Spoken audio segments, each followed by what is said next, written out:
So hello friends, एक बार फिर एक ख़ास और बेहतरीन हॉरर स्टोरी लेके आप सभी के सामने हाजिर हो रहा हूँ।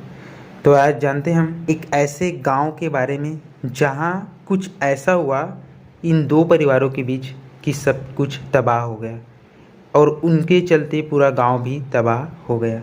तो आइए स्टोरी स्टार्ट करते हैं।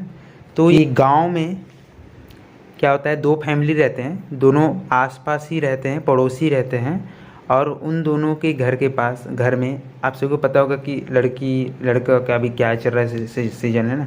तो क्या होता है कि जो एक घर का सामने वाले घर में जो लड़का रहता है वो जस्ट अपने सामने वाले घर की लड़की को पसंद करता रहता है और दोनों रिलेशन में रहते हैं। समय के हिसाब से उनका बातचीत चलता रहता है। और क्या होता है कि लड़की स्कूल कॉलेज जाती रहती है, तो जाहिर सा बात है लड़का उस कॉलेज में नहीं है, वो लड़का जहाँ बाहर काम वाम कर रहा होगा। तो क्या होता है कि लड़की किसी दूसरे लड़के के कांटेक्ट में आ जाता है और ये बात इस सामने वाले लड़के को पता चल जाता है। ठीक है, तो क्या होता है कि लड़का को जैसे ही पता चलता है तो लड़की को समझाता है कि ऐसा मत करो, ये गलत है, ऐसा ठीक है। बट लड़की नहीं मानती और वो कंटिन्यू उससे बातचीत जो भी है अपना उनका चलता रहता है। और ये देख के सुन के लड़के को बहुत गुस्सा आता है। तो एक दिन क्या करता है लड़का कि लड़की जब जैसी कॉलेज से आती है और अपने उसके घर में कोई नहीं, खेती बाड़ी का दिन रहता है, तो सभी मम्मी पापा जो भी फैमिली मेम्बर हैं वो सभी खेतों में रहते हैं। और क्या होता है कि लड़की जैसे कॉलेज से आती है और शाम को 4 साढ़े 4 बजे समथिंग वो खाना खाने के लिए बैठती है। तो जो लड़का है जिसका पहले जो उसका पड़ोसी था बॉयफ्रेंड, वो इतना गुस्से में होता है कि वो लड़की के घर पहुंच।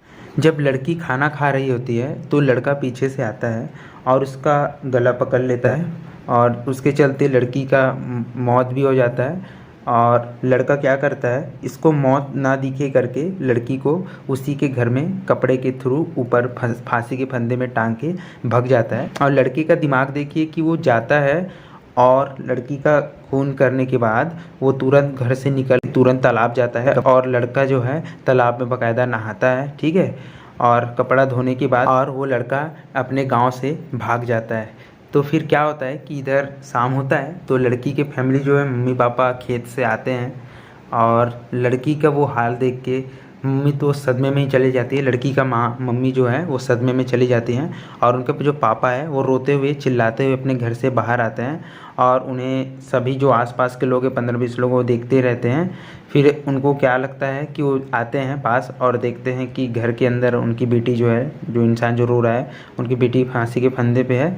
तो वो लोग भी मायूस हो जाते हैं, उनको इमोशनल सपोर्ट देते हैं। ठीक है, फिर क्या है कि जो लड़की की मम्मी है वो भी चीखते चिल्लाते घर से बाहर आती है और तुरंत वो दोनों पुलिस को इन्फॉर्म करते हैं, गांव वाले। और लड़की के मम्मी पापा जो है पुलिस को इन्फॉर्म करते हैं और पुलिस तुरंत शाम को 5:30 बजे घटनास्थल पे आ जाते हैं।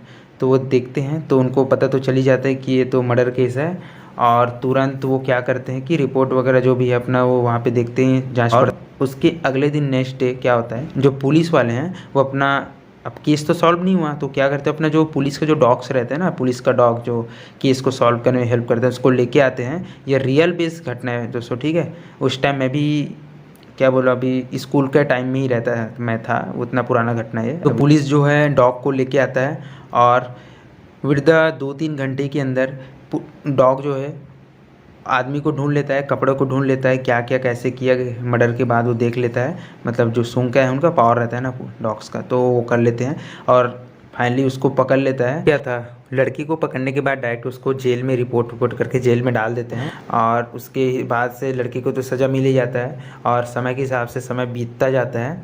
फिर एक दिन क्या होता है कि जो लड़की की आत्मा है वो अपनी मम्मी के सपने में आती है और बोलती है कि मम्मी मेरे साथ बहुत गलत हुआ है और मुझे तो बदला चाहिए, मुझे बदला लेना है। ठीक है, और मम्मी को बोलती है तो मम्मी क्या करती हैं कि वो अब वो तो सीधी सादी, उनको तो कुछ आइडिया नहीं क्या करना है कैसे जो भी, ठीक है। तो वो क्या करती है, गलत रास्ते का सहारा लेती है, वो काला जादू की ओर बढ़ना पसंद करती है और वो काले जादू की दुनिया में कदम रख लेती है। लेकिन यहाँ फंडा ये है कि जो सामने लड़की के जो घर वाले हैं वो लोग भी काला जादू में बोलते हैं कि एक्सपर्ट हैं, गाँव वाले बताते हैं कि वो एक्सपर्ट थे। और इधर लड़की के मम्मी पापा जो हैं काला जादू में अपना जो है ध्यान देते हैं, ठीक है। और बहुत ज़्यादा पूजा पाठ करते हैं काला जादू के लिए, शैतान का जो भी आप है ना माने, तो पूजा पाठ करते हैं। और दोनों के बीच क्या होता है, समय के हिसाब से जंग छिड़ जाता है कि आमने सामने जो भी काला जादू वो घर वाला सामने वाला पड़ोसी उसके मतलब दोनों परिवारों के बीच काला जादू स्टार्ट हो जाता है। तो क्या होता है कि दोनों को तो काला जादू आता है तो उतना ज़्यादा फर्क नहीं पड़ता है ना। तो क्या होता है, लड़की क्या करती है कि लड़की को भी पता चलता है आत्मा है भाई, बेसिक से उसका आत्मा पटा कर ये सब चीज़ जा रही है। तो लड़की फैसला लेती है कि मैं लूसीफर जो शैतान है, शैतानों का राजा है, उसके अपने आत्मा की बलि दूंगी। तो एक बार फिर क्या होता है कि मम्मी जब सो रही होती है, परेशान होती है, बेटी को इंसाफ ना मिले तो है ना, तो मम्मी क्या करती है, मम्मी के सपने में क्या करती है, लड़की सपने में आती है और वो पूरे बात बताती है कि मम्मी मेरे आत्मा का बलि जो भी है ना, बलि दो जो भी है। तो बलि वगैरह वो जो पूजा पाठ फिर मम्मी को रास्ता लड़की बताती है, आत्मा में बेसिक साइन। तो लड़की की मम्मी जो है पूजा पाठ में लग जाती है, अनुष्ठान में जो भी है, और लड़की की आत्मा का बलि दे देती है, ठीक है। उससे क्या होता है कि शैतान का जो राजा है वो प्रसन्न खुश हो जाते हैं। तो काला जादू ब्लैक मैजिक सिखा देती हैं, बल जो देती हैं जो भी है। और उसके थ्रू क्या करते हैं, जो सामने लड़के का जो घर वाले हैं उन पे वो इतना खतरनाक काला जादू करती हैं कि लड़के के घर वाला को पूरा परिवार बर्बाद हो जाता है और सब चीज़ ख़त्म हो जाता है। इसके चलते गांव में भी बहुत ज़्यादा प्रॉब्लम्स आती है ना। तो दोस्तों इस प्रकार लड़की ने अपने जो हुए अपने साथ अन्याय उसका बदला लेती है। और दोस्तों कहानी अच्छी लगी हो तो ज़रूर लाइक शेयर करें और सब्सक्राइब करना ना भूलें। So thank you.